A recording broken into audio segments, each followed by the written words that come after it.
This is the one lie that the enemy wants you to believe, that God doesn't want you living a full life.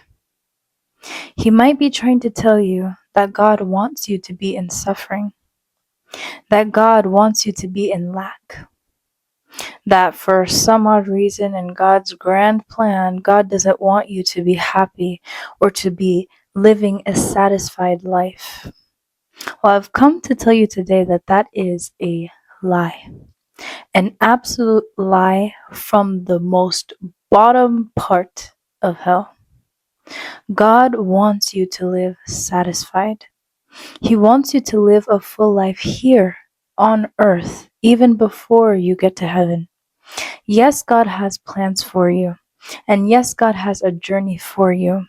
And yes, Jesus did say that offense will come, that even as they rejected him, they will also reject you, you being his follower. But that doesn't mean that Christ is calling you to live a life of suffering or to live a life of lack. Matter of fact, he wants you to live the fullest kind of life, because that is where the testimony of God's goodness comes from. So God wants you to live satisfied. He wants you to have fullness in your days. And when I say satisfied, it means having joy, living a fulfilling life, counting your blessings because you have that many. Even I don't want to go to like materialistic things, because I'm not talking about wealth and money. I'm talking about satisfaction in life. God wants you to be satisfied in him. So don't allow the enemy to confuse you or to trick you into believing that God wants anything less than that for you. God wants you to succeed. He wants you to live a full life. He wants you to find joy, not just in the small, but also in the big. He has big plans for you. And sometimes what God does is he puts you in places so that he can just satisfy you. He can fill you up so that when you go into your next season or wherever you are next, that is a testimony that you can bring to others there who are also walking around believing this lie from the enemy. God wants to pull people to him, and how he does that is through his goodness and through his love. He doesn't do that by saying, "Come to me and therefore you shall suffer." He's saying, "I have plans for you, plans to give you a future and a hope, plans that are good and not for evil."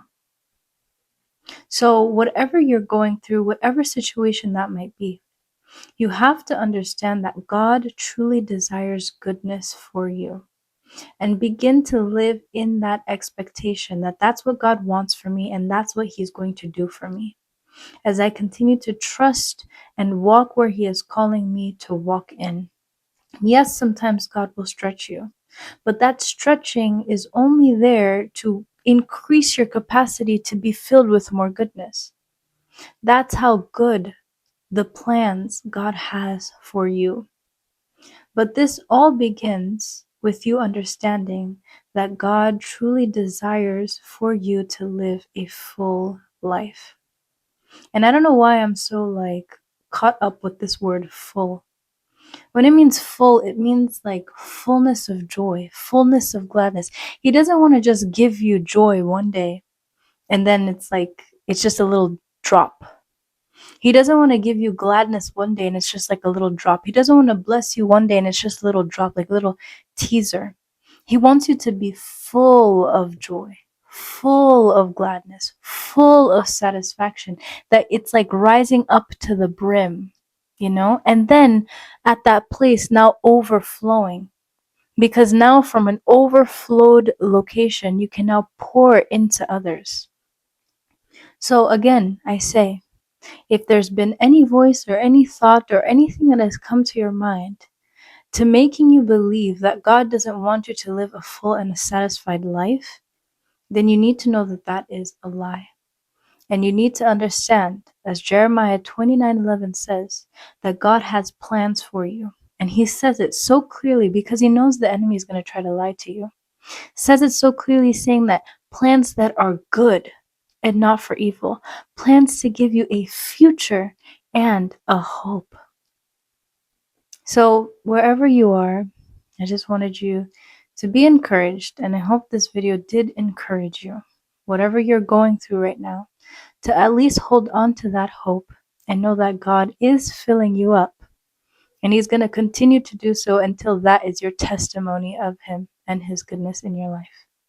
So, if you enjoyed this video, please make sure to like, comment, and subscribe. Join the family. I'll be posting videos like this every day besides Sunday, because Sunday is a day that I believe you all should be at church, first of all. And second of all, just a day to be in God's presence. Like, get off of social media and just enjoy time with the Lord. But join me here tomorrow, as I'll be posting here again. And we just continue in God's presence. I love you. Know that God loves you even more, and that you are highly, highly blessed. Stay blessed.